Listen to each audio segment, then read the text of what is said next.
pense que ce n'est pas la même chose dans la tête d'un skipper dans la classe ultime que dans celle de celui d'un classe 40. D'abord parce que les ambitions ne sont pas les mêmes et puis l'engagement n'est pas le même non plus.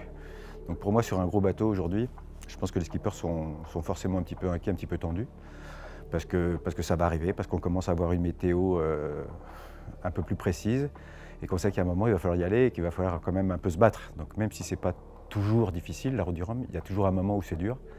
Et à ce moment-là, ça inquiète toujours un petit peu le skipper. Donc voilà, je crois qu'ils sont à la fois concentrés, il faut essayer de rester serein et de ne pas être complètement déjà dans la course. Mais d'un autre côté, il faut déjà se préparer mentalement. Et quand je les croise là sur les pontons, je vois bien qu'il y en a certains qui sont déjà bien concentrés. Et puis d'autres, encore une fois, sur les petits bateaux qui sont là plus pour en profiter. Contrairement à il y a 4 ans où il était quand même, je sentais qu'il y avait plus de stress. Aujourd'hui, c'est pas ce que je ressens cette année. Parce qu'il se dit qu'effectivement mener ce bateau, c'est déjà un énorme défi. Et puis Franck, pour l'instant, il n'est pas tellement dans la performance à se dire quelle plage je vais faire au Rhum, etc. Il est dans sa préparation et je pense que c'est seulement une fois la ligne franchie qu'il rentrera parce qu'on sait que c'est un compétiteur, même acharné, et que c'est à ce moment-là qu'effectivement il passera dans cette phase à penser performance, quoi. Nous, on est déjà concentrés un peu sur notre course, même s'il ne faut pas le faire trop tôt. C'est vrai que chacun a sa technique. Pour ma part, c'était plutôt 3 jours avant le départ. Il y en a, c'est 1 semaine, parce qu'ils s'isolent un peu pour voir la météo, pour réfléchir à la manière d'aborder les premières 24 heures de course. Un peu comme les skieurs que vous voyez imaginer la descente dans leur tête avant d'attaquer cette vraie descente. Les skippers, c'est un peu pareil. Ils regardent la météo pour voir à peu près dans quel sens ils vont aborder les premières 24 heures de course qui sont souvent primordiales. Moi, je me souviens en 86, c'était ma première course en solitaire sur un kata qui faisait 23 mètres. Et c'est vrai que j'allais un petit peu la fleur au fusil. Je ne savais pas vraiment ce qui m'attendait. Et j'avais tellement envie de faire la course que finalement, là pour le coup, j'en ai profité. Il n'y a que la veille du départ, où, comme on annonçait une grosse baston, où là j'ai eu un peu de mal à dormir. Et puis après, il y a un moment, je me suis lancé. On est à J-8, donc ça a encore eu le temps d'évoluer. C'est vrai que pour l'instant, on sait que ça va être un départ un peu venté, avec du vent de nord-ouest. Donc je sais que dans sa tête, il y a des choses qui commencent à se mettre en place, il commence à imaginer un petit peu comment ça va se passer, etc. Il a des exutoires, hein. C'est vrai qu'il a besoin d'aller faire du sport, il fait du vélo, il va nager.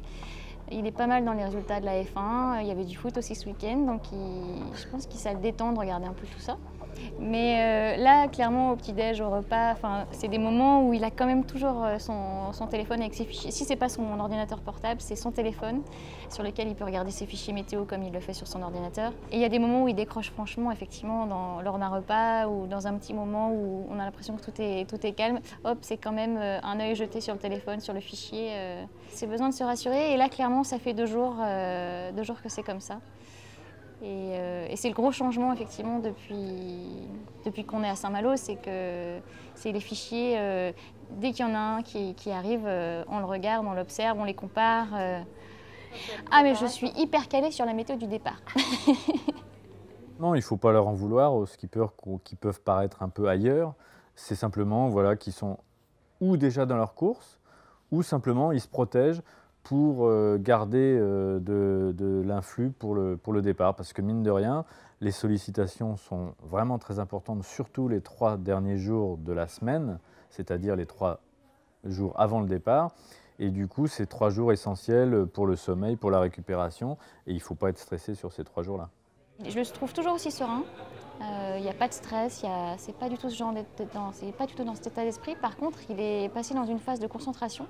C'est vrai qu'il est plus refermé sur lui-même.